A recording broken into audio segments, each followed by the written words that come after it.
तो अगर आपने 12th किया है या ग्रेजुएशन किया है या आप अपियरिंग हो, मतलब ग्रेजुएशन पास होने वाले हो, तो आपके लिए कौन सा एलएलबी है, ये वीडियो देखने के बाद आपको ये डाउट दूर हो जाएगा। याद रखिएगा, आपके लिए अलग अलग एलएलबी होता है। कुछ बच्चे सुने होंगे नाम बीए एलएलबी, ये 12th के बाद होता है। याद रखिएगा, ये हमारे चैनल पे 12th के बाद एलएलबी और ग्रेजुएशन के बाद एलएलबी 3 ईयर होगा। उसकी सारी कोर्सेज अवेलेबल है, सारी फ्री क्लासेज अवेलेबल है, यूट्यूब चैनल है, हमारा एप्लीकेशन एकेडमी पॉइंट है।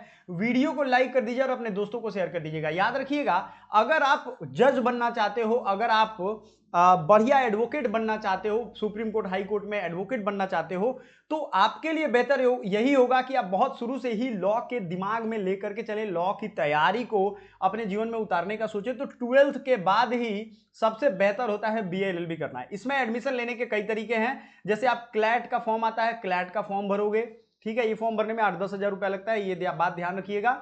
और इसके अलावे भी तरीके हैं, जैसे बीएचयू से मैं पढ़ा हूं, तो बीएचयू में बीए एलएलबी का एक कोर्स होगा जिसका अलग से एग्जाम होता है सीयूईटी के अंतर्गत। तो दूसरा तरीका है सीयूईटी का एग्जाम दीजिए और 12th के बाद 5 ईयर वाला बीए एलएलबी कर लीजिए, ठीक है।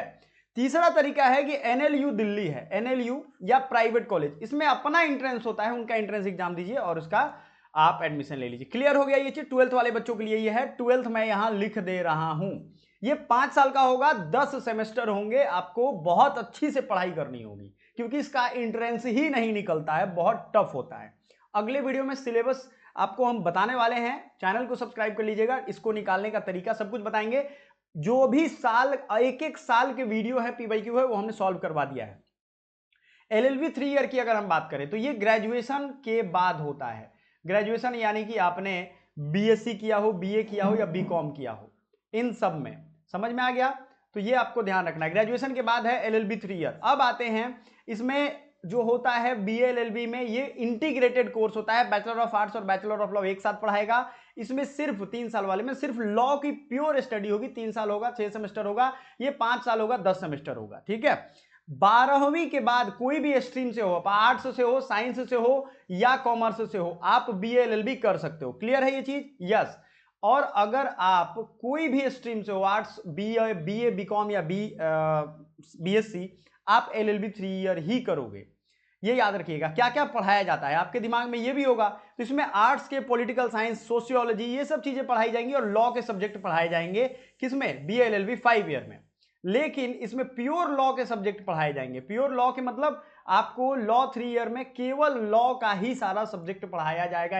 आपके सीआरपीसी, क्रिमिनल लॉ जो है या जो डोमेस्टिक लॉ है, ये सब आपको पढ़ना है।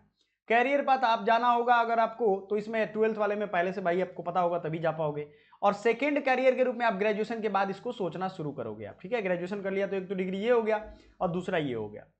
अब जो बिगिनिंग से जानते हैं वो बीएलएलबी या क्लैट या इन सब के बारे में जानते हैं, लेकिन जो नहीं जान रहे हैं, बाद में जानते हैं, वो एलएलबी 3 ईयर ही करते हैं क्योंकि उनको बाद में पता चला, वो कंफ्यूजन में रहते हैं कि बीएलएलबी होगा या एलएलबी होगा। तो अब आई होप आपका ये कंफ्यूजन दूर हो गया होगा कि बीएलएलबी 12th के बाद होगा, किसी भी स्ट्रीम से हो, और ग्रेजुएशन के बाद एलएलबी 3 ईयर होगा। बीएलएलबी में एज लिमिट होता है, ये चीज याद रखिएगा। आप एलएलबी 3 साल वाला वो 40 साल की उम्र में भी कर सकते हो। किसी किसी यूनिवर्सिटी का एज क्राइटेरिया होगा तो नहीं बता सकते, लेकिन बीएलएलबी का एज होता है 18-20 साल के बाद आप ये नहीं कर सकते, इसमें फॉर्म ही नहीं भर पाओगे। समझ में आया ये चीज? क्लियर कट, ये ध्यान रखिएगा।